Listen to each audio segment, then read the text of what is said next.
In this video, I want to give you some tips for getting rid of clutter.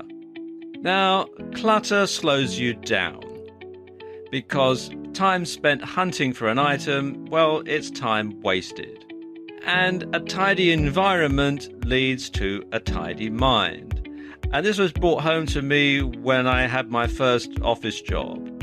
My boss used to make sure that everything was stacked neatly. You weren't allowed to have papers strewn all over the place. You had to stack them neatly. You had to put something back in the filing cabinet as soon as you'd finished using it.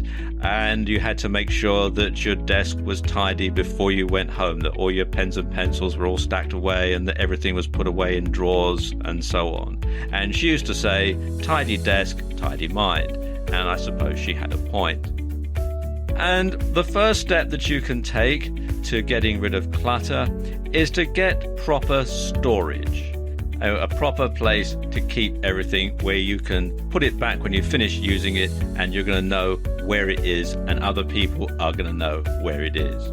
I suppose the simplest type of storage is actually shelving. Shelves don't cost a lot of money to buy. You can put them up quite easily.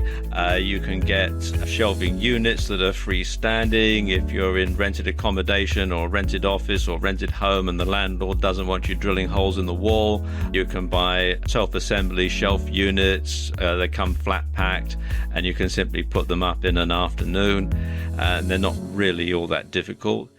And once you've got things on shelves, then it's very easy to find where they are because you can just see where they are by looking. So instead of having to sort through a pile of books to find a particular one, for example, you can simply look where it is on the shelf.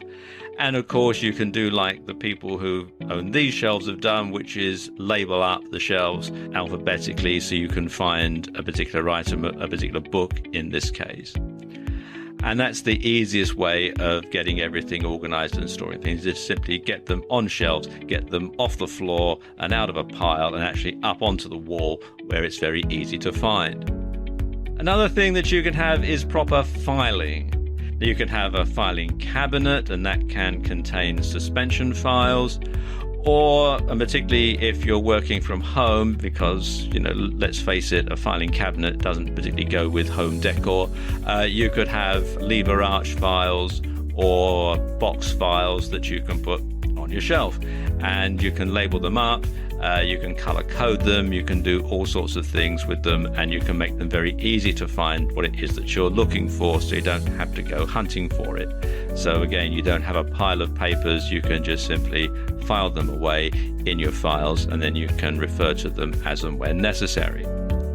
And you should devise a filing system that works for you. I mean, there is no set way that's the best. It's whichever works for you is the best system that you can have. Now, you can file things alphabetically. I suppose that's the most straightforward method of filing something. You can file it by the name of the author if it's a book, by the name of the person who's written the article if it's an article, by the name of the employee, whichever. Just work out your own system, whichever works for you, like I said. Or you can file things by date, and this is often how things get filed in filing cabinets, and you can have it either as the most recent item towards the front of the filing cabinet drawer, and as things age they get pushed towards the back, or you can do it the other way around. You can make sure that you have the oldest at the front and new stuff goes in at the back, but either method is just as good if it works for you. You can file things by client. You could perhaps have a different color file folder for each different client, so you can see exactly which client's work you're working on just by simply pulling the different colored file box off the shelf. Or you can file things by job, and if you give a job number, then quite often that can tie in with your account software so you can cross-reference. Or you can file things by location. So, for example, if you're a landscape gardener and you work on different people's gardens, then you might want to file things by city or by street or by neighborhood. But whichever system you devise and whichever system you decide to use, you must stick to it. Don't decide, yes, I'm going to file everything away now, and you file it all away, and then you go back to your old habits of just simply chucking everything into a pile, because that's going to become clutter before you know it, and then the whole object of the exercise is lost. So to get around that and to stop that from happening, you want to establish a filing routine. So a good thing to do is to file papers as soon as you've finished using them, just like my old boss used to make me do. As soon as you finished looking at something, it went back in the file. You should also file bills in a folder when they arrive, and then you can transfer them to another file after they've been paid. So you can tell immediately which bills have been paid and when, and you can also see which bills need to be paid. And when you take something from a file, you must remember to put it back. Otherwise, as I was just saying, it defeats the whole object of it. If you take something out of the file and then just simply stick it in a pile on the side of your desk, well, then there's not a lot of point in having a filing system, is there? You do have to stick with it. Something else is you want to get rid of stuff that you don't use anymore.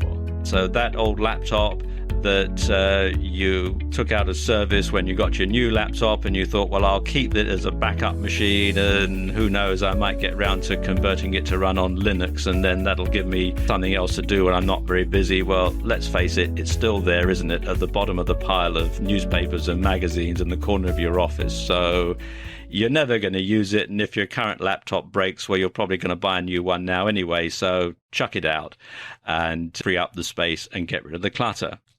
And as a general rule, if you haven't used it for a couple of years, chances are you're never going to use it again, whatever it is, so chuck it out. And when you throw the stuff out, when you clear the decks, when you get it all filed away, all of a sudden you'll find the clutter has gone.